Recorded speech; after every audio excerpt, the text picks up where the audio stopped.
Hello guys, welcome to Mentor Space. My name is Deepak and I welcome you all to a very important session of ESI Static series. So in today's video, we are going to cover a very important topic from your ESI syllabus of RBI Grade B as well as NABARD Grade A examination. The name of topic is Exchange Rate Management. Guys, we have earlier covered very important chapters of ESI, that is Introduction to Economy, Growth and Development, Monetary Policy, Fiscal Policy. And this is your fifth chapter, that is Balance of Payment. And on this Saturday, this chapter will be completed. Or I would say that with this video, this chapter, that is Balance of Payment, will be completed. So all in all, today your 5 chapters of economy and social issues subject of your examination will be completed. ठीक है, अगर आपने अभी तक दोस्तों हमारे सभी lectures नहीं देखे हैं तो I would really recommend you आप जो है सभी लेक्चर्स को डिटेल में देखिए। ठीक है, अगर आप NABARD grade A as well as RBI grade B 2024 को टारगेट कर रहे हैं। ठीक है, तो नाबार्ड ग्रेड ए का नोटिफिकेशन जल्दी ही एक्सपेक्टेड है दोस्तों। I would really recommend you कि आप जो है इनकी प्रिपरेशन, ईएसआई की प्रिपरेशन जो आपकी साथ के साथ इन वीडियोस के साथ करते रहें और उनके एमसीक्यूज की भी प्रैक्टिस करते रहें एज वेल एज डिस्क्रिप्टिव। ठीक है, चलिए दोस्तों, तो without wasting any time let's start this video. So guys, अभी तक आपने हमारे अगर यूट्यूब चैनल को सब्सक्राइब नहीं किया है तो I would request you to kindly subscribe to YouTube channel. Also press the bell icon to receive all updates regarding our videos. अगर वीडियो पसंद आए तो लाइक शेयर जरूर कीजिएगा और अपने दोस्तों को भी रिकमेंड कीजिएगा। ठीक है, तो अगर अभी तक आपने हमारे यूट्यूब टेलीग्राम चैनल को भी ज्वाइन नहीं किया है तो काइंडली ज्वाइन हो टेलीग्राम चैनल, क्योंकि वहां पे भी हम आपको free content related to regulatory bodies examination provide करते रहते हैं। चलिए दोस्तों, अब चैप्टर की शुरुआत करते हैं। कन्वर्टिबिलिटी की बात कर रहे हैं दोस्तों। यहाँ पे एक्सचेंज रेट मैनेजमेंट का वेरी इंपॉर्टेंट टॉपिक है कन्वर्टिबिलिटी। कन्वर्टिबिलिटी का एक सिंपल सा मतलब ये है कि हम किस चीज को दूसरी चीज के साथ कन्वर्ट कर रहे हैं। ठीक है, तो since we are talking about in the terms of economics, in the terms of exchange rate और in the terms of exchange, so we are going to talk here about the currency convertibility. Clear है दोस्तों? Convertibility का sir दोस्तों simple सा आप एक concept समझिए कि आप किसी भी कंट्री में विजिट कर रहे हैं। ठीक है, आपको क्या चाहिए?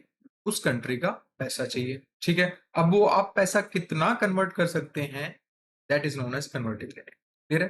डेफिनेशन से समझते हैं, थोड़ा डिटेल में समझते हैं, अच्छा लगेगा। ठीक है, चलिए। Convertibility of currency means when currency of a country can be freely converted into foreign exchange at market determined rate of exchange. So convertibility of a currency का दोस्तों मतलब क्या होता है? जब एक करेंसी को, मान लीजिए आईएनआर की बात कर रहे हैं, इंडियन नेशनल रुपीज की बात कर रहे हैं, जब हम डोमेस्टिक करेंसी को फ्रीली कन्वर्ट कर पाए फॉरेन करेंसी के साथ, दैट इज यूएस डॉलर के साथ, जब हम आईएनआर को कन्वर्ट कर पाए eight market determined rate of exchange, market rate पर जब हम आईएनआर को यूएस डॉलर के साथ कन्वर्ट कर पाए freely, then it is known as convertibility of currency. Clear है? समझ में आया? चलिए, अब कन्वर्टिबिलिटी में दोस्तों दो टाइप्स की कन्वर्टिबिलिटी होती है, एक करंट अकाउंट कन्वर्टिबिलिटी, एक capital account convertibility. Current account जो है हमने फिस्कल पॉलिसी में और पहले भी पढ़ा इकोनॉमिक्स में कि करंट अकाउंट आपका क्या होता है और कैपिटल अकाउंट आपका क्या होता है। ठीक है, यूनियन बजट में मैं उसको पढ़ा था और बैलेंस ऑफ पेमेंट में हमने देखा था कि करंट अकाउंट क्या होता है। ठीक है, चलिए, आप जो है बैलेंस ऑफ पेमेंट का चैप्टर जरूर देखिए, जरूर पढ़िए, उसमें आपको समझ में आएगा कि करंट अकाउंट और कैपिटल अकाउंट होता क्या है और इनमें डिफरेंसेस क्या है। ठीक है, अगर आपने वो चैप्टर देखा है तो do let me know in the comment section कि करंट अकाउंट और कैपिटल अकाउंट में डिफरेंस क्या है। ठीक है, चलिए, करंट अकाउंट कन्वर्टिबिलिटी की बात करें, then this convertibility means if when foreign exchange received for exports of merchandise and services can be freely converted into Indian rupees. ठीक है, जब foreign exchange that is received from the export of merchandise and services, जब हम goods and services को export करते हैं और हमें उसके बदले जो भी फॉरेन एक्सचेंज मिलता है, जो भी फॉरेन करेंसी मिलती है, जब हम उसको फ्रीली कन्वर्ट कर पाए। फॉर एग्जांपल, आप एक एक्सपोर्टर हैं, आप क्या एक्सपोर्ट कर रहे हैं? टेक्सटाइल। ठीक है, इंडिया से टेक्सटाइल डायमंड अच्छा खासा एक्सपोर्ट होता है। मान लीजिए आप टेक्सटाइल को एक्सपोर्ट करते हैं, कहां पे? ऑस्ट्रेलिया में। ऑस्ट्रेलिया की करेंसी क्या है? ठीक है, वो करेंसी मान लीजिए आपको मिल जाती है। ऑस्ट्रेलिया की करेंसी को मैं, मान लीजिए ये एस के डिनोट कर रहा हूँ, ऑस्ट्रेलिया की करेंसी जो है एस का। ठीक है, आपने एक्सपोर्ट किया ऑस्ट्रेलिया में टेक्सटाइल और इसके बदले ऑस्ट्रेलिया की जनता ने या ऑस्ट्रेलिया ने आपको क्या दिया? ऑस्ट्रेलिया की currency.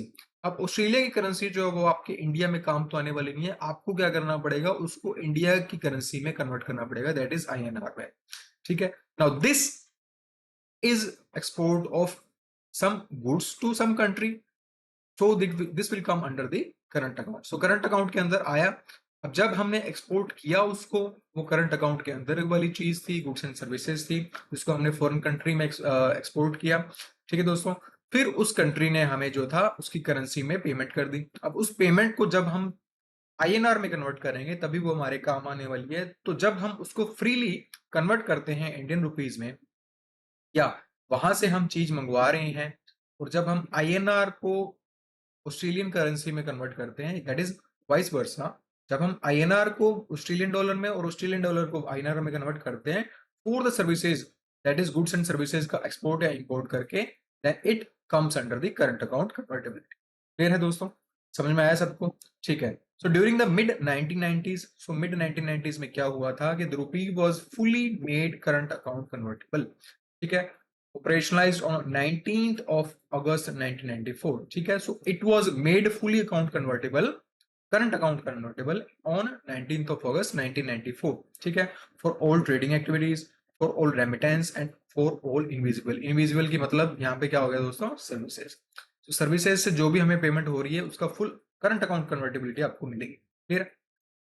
Now, India was obliged to do so as per the Article 8 of IMF. IMF, that is International Monetary Fund. So IMF का जो एक आर्टिकल है, आर्टिकल नंबर 8, उसके अकॉर्डिंग जो है इंडिया को full current account convertibility provide करनी पड़ेगी।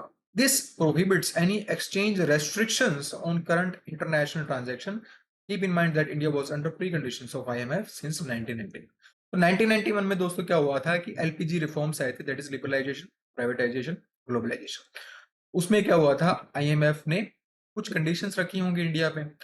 उन कंडीशंस में के अकॉर्डिंग IMF ने बोला कि ऐसा ऐसा आपको करना पड़ेगा। तो उसके एक आर्टिकल 8 के अंदर उन्होंने प्रोहिबिट किया था, आप रेस्ट्रिक्शन नहीं लगा सकते हैं अपनी करंट अकाउंट कन्वर्टिबिलिटी, मतलब आपको करंट इंटरनेशनल ट्रांजैक्शन को कंप्लीट करना पड़ेगा। ठीक है, फुली कंप्लीट करना पड़ेगा। तो ये तो था दोस्तों current account convertibility.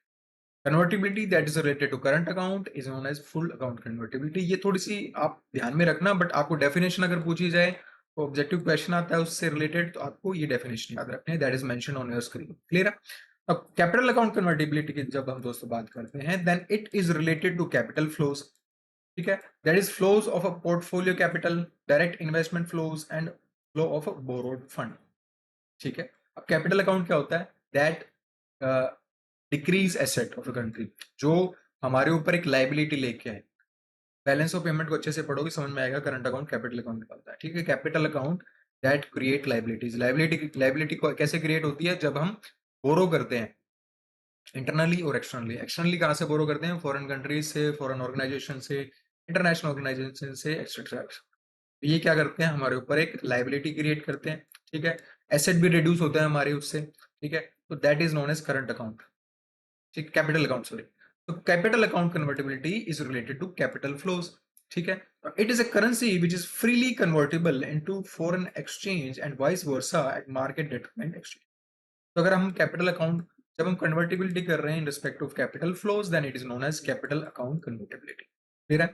After the recommendation of S Tarapore committee, ठीक है, that was organized in 1997 on capital account convertibility, India has been moving in a direction of allowing full convertibility in capital account but with the required precautions. So एक committee बनी थी, SS तारापुरे committee 1997, उन्होंने full account convertibility को हरी झंडी दे दी थी, that is they recommended full capital account convertibility. But अभी जो है वो पार्शियल कन्वर्टिबिलिटी चल रही है in terms of capital account, थोड़ा सा प्रिकॉशन चल रहा है कैपिटल अकाउंट। ठीक है, उसके रीजंस क्या हैं, that is not important for us but we will discuss it later on. ठीक है, चलिए फुल कन्वर्टिबिलिटी की दोस्तों बात करते हैं। तो फुल कन्वर्टिबिलिटी की मतलब ये है कि the rupee exchange rate would be left to market factors without any regulatory interventions.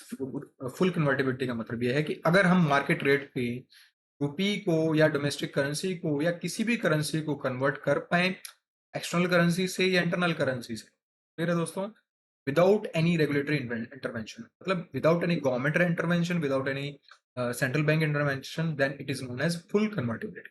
ठीक है. So there may be no limit on inflow or outflow of capital. Inflow और outflow of capital के ऊपर कोई भी लिमिट नहीं है for various purposes including investment, remittance, asset purchase और sale. अब asset purchase और sale कहाँ पे आता है दोस्तों? कैपिटल फॉर्म में आता है. ठीक है. चलिए, और ये रेमिटेंस आता है आपका करंट. ठीक है. चलिए, तो अगर आपने को कैपिटल और करंट अकाउंट दोनों में फुल कन्वर्टिबिलिटी मिलती है विदाउट एनी इंटरवेंशन और इंटरफेरेंस ऑफ रेगुलेटरी बॉडीज और रेगुलेटरी इंटरवेंशन लाइक गवर्नमेंट और रिजर्व बैंक ऑफ इंडिया, तो that is known as full convertibility. ठीक है. अब दोस्तों कुछ डिस्कस कर लेते हैं कन्वर्टिबिलिटी के एडवांटेजेस. फुल कन्वर्टिबिलिटी के एडवांटेजेस क्या होता है? फुल कन्वर्टिबिलिटी, जब हम फुल कन्वर्टिबिलिटी करते हैं मतलब कितना भी पैसा इंडिया में आए उसको हम आईएनआर प्रोवाइड करेंगे, कितना भी पैसा इंडिया से जाए, आईएनआर कितना भी इंडिया से जाए उसको हम फॉरेन करेंसी प्रोवाइड करेंगे. सो एडवांटेजेस क्या है? इसका एडवांटेजेस ये है कि कितना भी पैसा हम आए जाए उसका अगर हम कन्वर्टिबिलिटी प्रोवाइड कर रहे हैं then just a second, then it is a sign of stable and mature markets. So markets क्या हो चुकी हैं? मैच्योर हो चुकी हैं, स्टेबल हो चुकी हैं, उनको कोई दिक्कत नहीं है अगर बड़े से बड़ा अमाउंट भी उनके पास आ जाए. ठीक है. और वो उसको कन्वर्ट कर पाएंगे. क्लियर है? मार्केट ही कन्वर्ट कर पाएगी without any intervention of regulatory. ठीक है. चलिए, second is increase liquidity in financial market. जब फुल अकाउंट कन्वर्टिबिलिटी की परमिशन दी जाएगी, कोई इंटरवेंशन नहीं होगा, कोई प्रिकॉशंस नहीं होगा, कोई लिमिट्स नहीं होंगी, then it will provide liquidity in financial markets. Clear. तो मार्केट अपने अकॉर्डिंग पैसा ले दे सकेगी. उसे लगेगा कि इंडिया में पैसा ज्यादा डालना है, पैसा ज्यादा लेके आना है, इंडिया से पैसा बाहर ज्यादा लेके जाना है, तो एक फाइनेंशियल मार्केट में लिक्विडिटी इंक्रीज होगी डोमेस्टिकली और फॉरेन में भी. ठीक है. थर्ड क्या होगा? Improved employment and business opportunities. ठीक है. जब आपके पास पैसा आ रहा है, फॉर एग्जाम्पल आपको फुल कन्वर्टिबिलिटी की परमिशन दे दी गई है. ठीक है. आप जो है एक अच्छे अमाउंट में पैसा कंट्री में लेके आना चाहते हैं, डोमेस्टिक आपकी करंट कंट्री में लेके आना चाहते हैं, फॉर एग्जाम्पल इंडिया में लेके आना चाहते हैं, तो उस पैसे का आप यहाँ पे लाके क्या करोगे? फॉर एग्जाम्पल आप किसी बिजनेस में इन्वेस्ट कर रहे हो, कहीं पे इन्वेस्ट कर रहे हो, मार्केट में डाल रहे हो, बैंक में डाल रहे हो, तो कहीं ना कहीं वो जो पैसा है सिस्टम के अंदर आया, वो सिस्टम के अंदर पैसा आया कहीं ना कहीं यूज होने वाला है. बैंक्स को प्रोवाइड करेंगे तो बैंक्स लोन प्रोवाइड करने वाले हैं आगे. ठीक है. अगर आप खुद बिजनेस खोलेंगे तो वो कहीं ना कहीं आपको एक एक वर्क फोर्स रखनी पड़ेगी उस बिजनेस को मेंटेन करने. तो एक एम्प्लॉयमेंट जनरेट होती है दोस्तों उससे. ठीक है. बिजनेस की अपॉर्चुनिटीज इंक्रीज होती है जब डोमेस्टिक करेंसी में पैसा आता है, डोमेस्टिक कंट्री में पैसा आता है. ठीक है. और फुल कन्वर्टिबिलिटी उसको मिलती है. ठीक है. Easy access to foreign capital. Easy access to foreign capital obviously होना ही है. जब आप फॉरेन करेंसी को डोमेस्टिक करेंसी में कन्वर्ट कर सकते हो तो आप डोमेस्टिक करेंसी को भी फॉरेन करेंसी में कन्वर्ट कर सकते हैं. That we have already discuss. Onshore rupee market development. Onshore rupee market development का ये मतलब है कि जब हम रूपी की बात कर रहे हैं, ठीक है, अब रूपी की जो वैल्यू है, ठीक है, रूपी की वैल्यू है, अगर रूपी की कन्वर्टिबिलिटी अच्छी होगी उसकी जो दोस्तों वैल्यू होगी वो धीरे धीरे इंक्रीज होगी, एक्सेप्टेबिलिटी उसकी इंक्रीज होगी फॉरेन नेशंस में. फॉर एग्जांपल अभी जो है इंडियन गवर्नमेंट क्या कर रही है, वो फॉरेन कंट्रीज के साथ कुछ ऐसे एमओयूज कर रही हैं जिसके थ्रू जो ट्रेड होगा वो रुपी में होगा या दोनों फॉरेन करेंसी के बीच में होगा. ऐसा नहीं है कि बीच में वो यूएस डॉलर को लेके आएंगे या पाउंड को लेके आ रहे हैं या किसी और करेंसी को लेके आ रहे हैं. ठीक है. जो कि एक हार्ड करेंसी. अब हार्ड करेंसी क्या होता है that we will discuss later on. तो अगर इन इन हार्ड करेंसीज को जैसे यूएस डॉलर को या फिर पाउंड को छोड़ के हम अगर फॉरेन कंट्रीज के साथ रुपी में ही डील कर रहे हैं तो हमारा जो रुपी है उसका डेवलपमेंट होगा. ठीक है. तो फुल अकाउंट कन्वर्टेबिलिटी का ये भी एक फायदा है. ठीक है. Next is better access to variety of goods and services. ठीक है. जब आपके पास फुल कन्वर्टेबिलिटी का आपने ऑप्शन ओपन कर दिया, आप जो है गुड्स एंड सर्विसेज को, ठीक है, जो है उसका बेटर एक्सेस ले पाते हैं. ठीक है. चलिए, next is progress in multiple industry sector. ठीक है. दैट इज बिजनेस अपॉर्चुनिटीज बढ़ जाएंगी. Next is improved financial system that we have already discuss कि मार्केट फाइनेंशियल मार्केट इंप्रूव होगी तो फाइनेंशियल सिस्टम तो ऑलरेडी इंप्रूव होना है. अब दोस्तों ये तो हो गए इसके एडवांटेजेस फुल कन्वर्टिबिलिटी के. कुछ डिसएडवांटेजेस भी हैं. डिसएडवांटेजेस क्या है कि ज्यादा पैसा अगर कंट्री में आएगा या कंट्री से जाएगा तो एक हाई वोलेटिलिटी की कंडीशन बन जाएगी. फॉर एग्जाम्पल मैं बताता हूँ कि कंट्री में अगर ज्यादा पैसा आता है तो इन्फ्लेशन आ जाता है, कंट्री से ज्यादा पैसा जाता है तो क्या होता है, लोगों के हाथ से पैसा निकल गया तो मे बी डिफ्लेशन आ सकता है या डिस इन्फ्लेशन आ सकता है। ठीक है, अब कंट्री में ज्यादा पैसा आएगा, डिमांड बढ़ने वाली है, सप्लाई तो लिमिटेड रहने वाली है टू द सम एक्सटेंट कुछ टाइम तक, तो प्राइसेस इंक्रीज होंगे, इन्फ्लेशन आने वाला है। दूसरा, हाई वोल्टिलिटी, डेप्रिशिएशन भी हो सकता है कंट्री की करेंसी का और एप्रिशिएशन भी हो सकता है। Depreciation appreciation we have already discuss that in exchange rate वाला चैप्टर, लास्ट चैप्टर में हमने डिस्कस किया, पढ़ सकते हैं उसको। ठीक है, तो एक हाई वोल्टिलिटी की कंडीशन आएगी, करेंसी का जो मूवमेंट होगा वैल्यू का वो काफी हाई होगा। ठीक है, नेक्स्ट क्या है, फॉरेन डेप्ट बर्टन। फॉरेन डेप्ट बर्टन भी होगा कंट्री के ऊपर, क्योंकि फॉर एग्जांपल अगर हम ज्यादा से ज्यादा कन्वर्टिबिलिटी प्रोवाइड करेंगे तो एक डेप्ट आएगा हमारे ऊपर, ठीक है, फॉरेन करेंसी का, क्योंकि हमें वो फॉरेन करेंसी वापस लौटानी भी तो पड़ेगी ना। ठीक है, तो एक फॉरेन डेप्ट आता है। Next is effects on balance of trades and balance of exports. अब बैलेंस ऑफ ट्रेड और बैलेंस ऑफ एक्सपोर्ट क्या होता है वो हमने बैलेंस ऑफ पेमेंट वाले चैप्टर में पढ़ लिया, इसके ऊपर भी इफेक्ट पड़ने वाला है। ठीक है, वॉलेटिलिटी होगी रुपी की वैल्यू में, तो आपका जो एक्सपोर्ट है इंपोर्ट है वो इफेक्ट होने वाला है, चाहे वो आपका गुड्स एंड गुड्स का हो चाहे वो सर्विसेज का हो। ठीक है, सो फुल कन्वर्टिबिलिटी आपको समझ में आया। चलिए, अब टाइप्स ऑफ करेंसी कुछ पढ़ लेते हैं। कन्वर्टिबिलिटी जो है आपका कंप्लीट हो चुका है, आप टाइप्स ऑफ करेंसी पढ़ लेते हैं। ठीक है, कौन सी करेंसी है, सबसे पहले hard currency, that we have already discuss कि हार्ड करेंसी में अगर कुछ हो रहा है, ठीक है, हार्ड करेंसी, हार्ड करेंसी मैंने हमने इस टॉप इस पॉइंट पे डिस्कस किया था कि रुपी का मार्केट डेवलपमेंट, दो कंट्रीज के अंदर, जैसे इंडिया भी फॉरेन कंट्रीज के साथ इंडिविजुअली डील कर रहा है कि हम जो है रुपी में आपके साथ ट्रेड करना चाहते हैं। कुछ कंट्री ने जो है एमओयू साइन भी कर दिए यूएस डॉलर को ना देखते हुए। ठीक है, बट अर्लियर क्या होता था कि एक यूएस डॉलर को या पाउंड को देख के ही जो था डीलिंग होती थी फॉरेन करेंसीज के साथ, फॉरेन कंट्रीज के साथ। ठीक है, और ये जो करेंसीज हैं दैट इज यूएस डॉलर और पाउंड और etcetera etcetera, these currencies are hard currency. अब हार्ड करेंसी क्या होती है दोस्तों, hard currency is an international currency which has highest face is shown as is needed by every economy. The strongest currency of the world is one which is high level of liquidity. Hard currency दोस्तों वो currency होती है जिसमें highest faith show किया जाता है। Highest फे मतलब ये करेंसी जो है ना, इसमें वोलेटिलिटी जो है वो ज्यादा नहीं आने वाली है, इसका जो हमें वैल्यू मिलने वाली है। ठीक है, जब भी हम ये करेंसी हमारे पास है इसकी वैल्यू हमें मिलने वाली है। ऐसा नहीं है कि आज हमने 80 रुपए का डॉलर ले लिया कल वो 10 रुपए का भी हो सकता है, नहीं, 80 रुपए का मैक्स टू मैक्स 78 का हो जाएगा, 79 का हो जाएगा, 82 का हो जाएगा, 83 का, ना ज्यादा इसका प्राइस इंक्रीज होगा ना ज्यादा प्राइस डिक्रीज होने वाला है। ठीक है, तो एक हाईएस्ट फेथ शो करती है हार्ड करेंसी।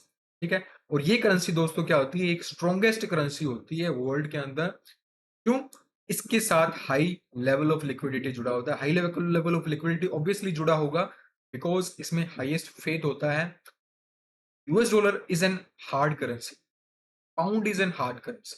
ठीक है, तो यूएस डॉलर आप सुनते होंगे कि हमारा जो ट्रेड होता है वो ऑलमोस्ट यूएस डॉलर के साथ होता है। अभी अभी तो करंटली ही गवर्नमेंट ने ये प्लान किया है ना, ये एमओयूज करना शुरू किया है ना फॉरेन कंट्रीज के साथ, बट अर्लियर क्या था, यूएस डॉलर में ही सारा काम होता था या पाउंड में हो रहा था। ठीक है, तो एक स्ट्रॉन्गेस्ट करेंसी है जिसमें हाईएस्ट फेथ दिखाया जाता है और लिक्विडिटी भी अच्छी खासी होती है। ठीक है, now basically the economy with the highest as well as highly diversified export that are compulsive imports for other countries create high demand for its currency। अब इसकी डिमांड कैसे क्रिएट होती है, इसका दोस्तों एक सिंपल सा फॉर्मूला ये है कि इस कंट्री के पास डाइवर्सिफाइड एक्सपोर्ट्स होते हैं जो दूसरी कंट्रीज के लिए एक नीड होती है। ठीक है, कंपल्सिव नीड होती है। ठीक है, फॉर एग्जांपल हमारे पास, इंडिया के पास पहले टेक्नोलॉजी नहीं थी, हमें क्या करनी पड़ती थी, टेक्नोलॉजी इंपोर्ट करनी पड़ती थी। तो टेक्नोलॉजी इंपोर्ट करने के लिए हमें फॉरेन करेंसी में पेमेंट करनी पड़ती थी। मान लीजिए यूएस से हम जब हम कोई भी चीज मंगवा रहे हैं तो यूएस डॉलर में पेमेंट करनी पड़ती थी। तो इन कंट्रीज के पास क्या होता है दोस्तों, हाईली डाइवर्सिफाइड एक्सपोर्ट होते हैं जो कि कंपल्सिव होते हैं दूसरी कंट्रीज के लिए, उनको इंपोर्ट करने ही करने पड़ते हैं। ठीक है, जैसे टेक्नोलॉजी हो गई, डिफेंस प्रोडक्ट्स हो गए, लाइफ सेविंग मेडिसिन हो गई, पेट्रोलियम प्रोडक्ट्स हो गए। कंट्री ने, इंडिया ने टेक्नोलॉजी में अच्छा खासा इम्प्रूवमेंट कर लिया, डिफेंस एक्सपोर्ट में भी आत्मनिर्भरता यानी सेल्फ रिलायंस दिखा रहा है। लाइफ सेविंग मेडिसिन, इंडिया तो है ही एक कंट्री ऑफ मेडिसिन, ठीक है, अच्छा खासा मेडिसिन एक्सपोर्ट करता है इंडिया, ठीक है। तो इन तीन सेक्टर्स में तो इंडिया ने इंप्रूवमेंट कर ली। पेट्रोलियम प्रोडक्ट में इंडिया अभी इंप्रूव कर रहा है। पेट्रोलियम प्रोडक्ट में क्या इंप्रूव कर रहा है, टेक्नोलॉजी अच्छी खासी लेके आ रहा है। पेट्रोलियम की जगह कोई और, ठीक है, रिन्यूएबल एनर्जी की यूज करेगा, ठीक है।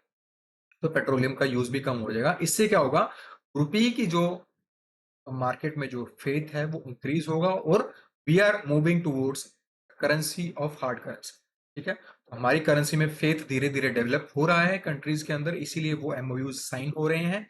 और जैसे जैसे फेथ इंप्रूव होता जाएगा, हमारी करेंसी जो है वो हार्ड करेंसी की तरफ मूव करती जाएगी। क्लियर है दोस्तों?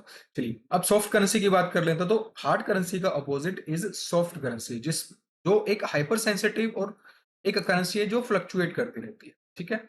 यानी आज जिसकी वैल्यू मान लीजिए 80 रुपए है, कल 100 भी हो सकती है, 150 भी हो सकती है, और कल वो 20-30 भी हो सकती है, ठीक है। तो उसकी वैल्यू जो है फ्लक्चुएट करती रहती है, ठीक है। Such currencies react very sharply to political और इकोनॉमिक सिचुएशन। सो पॉलिटिकल और इकोनॉमिक सिचुएशन के में वो बड़ी शार्पली जो है रिएक्ट करती है। फॉर एग्जाम्पल श्रीलंका की करेंसी, पाकिस्तान से करेंसी अच्छी खासी डीवैल्यूएट होती है, डी डेप्रिशिएट भी होती है, ठीक है। It is also known as weak currency due to unstable nature. So unstable nature होता है इसका, इसलिए इसको वीक करेंसी बोला जाता है।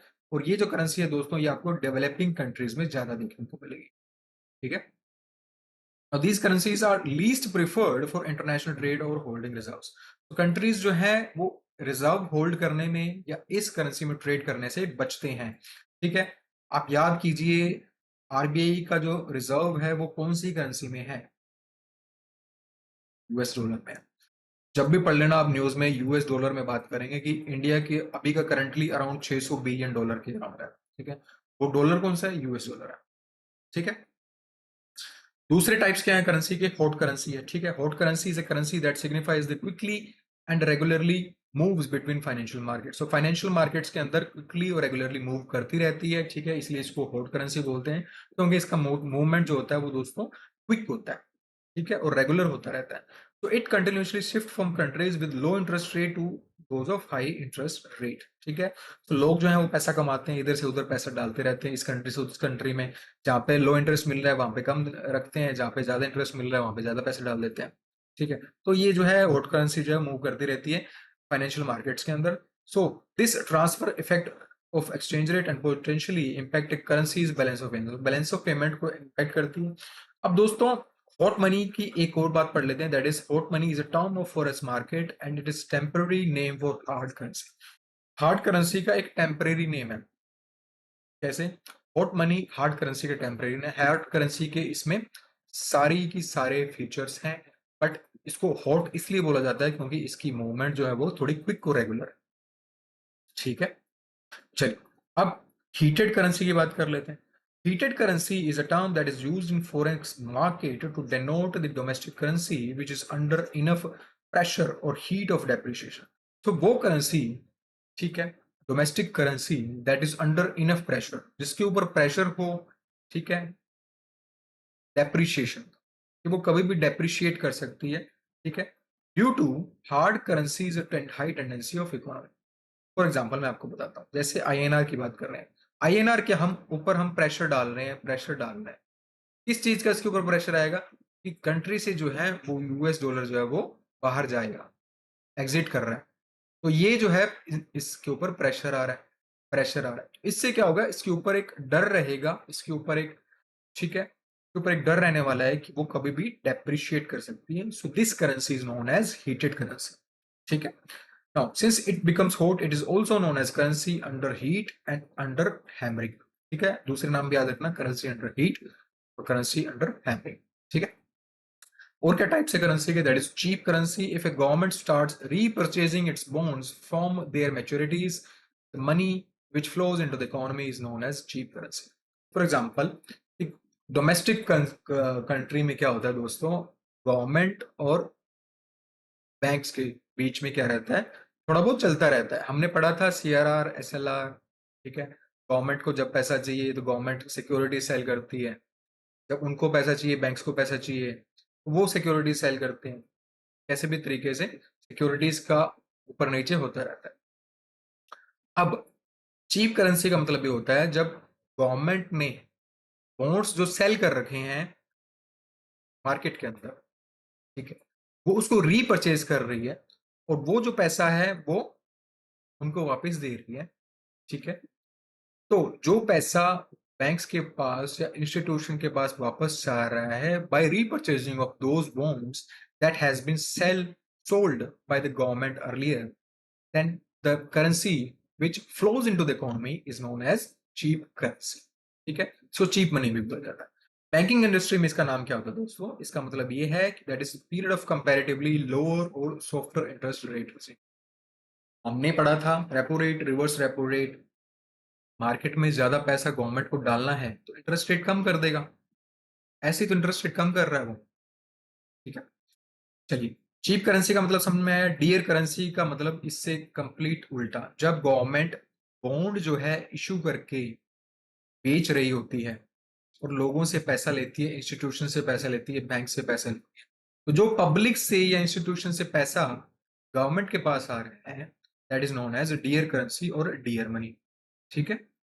The flows from the public to government. और बैंकिंग इंडस्ट्री में इसका मतलब क्या है कि कंपेरेटिवली हायर और पोस्टल इंटरेस्ट रेट, ठीक है। जब पैसा गवर्नमेंट के पास वापस आ रहा है तो इंटरेस्ट रेट जो है वो इंक्रीज होने वाले हैं, ठीक है। तो दोस्तों आज का चैप्टर जो है, आज का लेक्चर जो है, मैं उम्मीद करता हूँ आप सबको अच्छे से समझ में आया होगा। आज जो है आपका chapter fifth that is balance of payment complete हो चुका है। तो आज जो है आपके 5 chapter economics and social issues के कंप्लीट हो चुके हैं, ठीक है। नोटिफिकेशन अभी तक आउट नहीं हुआ है और ऑलमोस्ट हमने 30 to 40% आपका ईएसआई का सिलेबस कंप्लीट करवा दिया डिटेल में, ठीक है। देखिए दोस्तों, ईएसआई जो है आपका सब्जेक्ट, चाहे वो आरबीआई ग्रेड बी में आए चाहे वो नाबार्ड ग्रेड में आए, इसमें जो स्टैटिक की वेटेज रहती है वो काफी कम रहती है। ईएसआई में करंट अफेयर की वेटेज ज्यादा रहती है। तो आई वुड सजेस्ट यू कि आप इन लेक्चर्स के साथ करंट अफेयर्स पे भी अच्छा खासा फोकस रखिए, चाहे आप अभी आरबीआई के लिए प्रिपेयर कर रहे हैं चाहे वो नाबार्ड के लिए प्रिपेयर कर रहे हैं। इन लेक्चर्स को आप अच्छे से पढ़िए, एमसीक्यूज देखिए, पीवाईक्यूज देखिए कि किस टाइप के क्वेश्चन आपसे पूछे जा रहे हैं, और ये लेक्चर्स जो हैं उनकी मदद से आप वो एमसीक्यूज सोल्व कर पा रहे हैं कि नहीं कर पा रहे हैं। अगर कर पा रहे हैं तो वेल एंड गुड, ठीक है। एक मेल कर दीजिए मुझे कि आपको सब कुछ समझ में आ रहा है और ये आपकी हेल्प भी कर रहे हैं, ठीक है। इस वीडियो को अगर आपको वीडियोस पसंद आ रही तो सारी वीडियोस को आई वुड रिक्वेस्ट यू कि आप जो है सभी वीडियोस को लाइक कीजिए, शेयर कीजिए, ठीक है। अगर आपने अभी तक हमारे चैनल को सब्सक्राइब नहीं किया तो kindly subscribe to the channel. अगर आपको कोई भी डाउट है दोस्तों तो you can always mail us at info@mentorspace.in।